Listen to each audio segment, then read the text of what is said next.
આજ રોજ પટેલ ગ્રુપ દ્વારા ગણેશ મહોત્સવનું પ્રેસ કોન્ફરન્સ આયોજન કરવામાં આવ્યું. શું કહે છે? સૌપ્રથમ તો મિચ્છામી દુક્કડમ અને ગણપતિ બાપા મોરિયા. અમે પટેલ ગ્રુપ ગણેશ ઉત્સવ આયોજન સમિતિ આપ સૌનું હાર્દિક સ્વાગત કરીએ છીએ આ પ્રેસ કોન્ફરન્સમાં. આપના માધ્યમ થ્રુ અમે મોરબીની જનતાને જણાવવા માંગીએ છીએ કે આગામી તારીખ 27 થી લઈને તારીખ 6 સુધી આપણે ગણપતિ બાપાનું સુંદર મજાનું જાજરમાન આયોજન કરેલ છે. તો આપણે સર્વધર્મ પ્રેમી મોરબીની જનતાને ભાવભર્યું આમંત્રણ પાઠવીએ છીએ કે તમે આવો અને બાપાના દર્શનનો લાવો લો.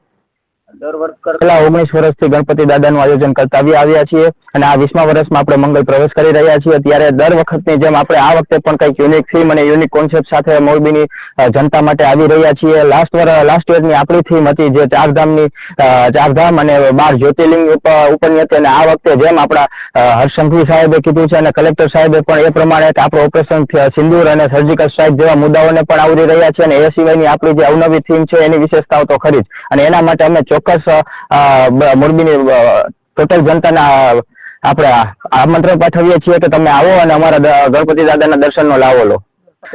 ડેઈલી આપણે સાંજે 7 વાગે એક આરતી થતી હોય છે અને 9 વાગે પણ આપણે આરતીનું આયોજન કરેલ છે અને રાતના 11 વાગ્યા સુધી આ દર્શનનો લાવો આપ સૌ લોકો લઈ શકો છો.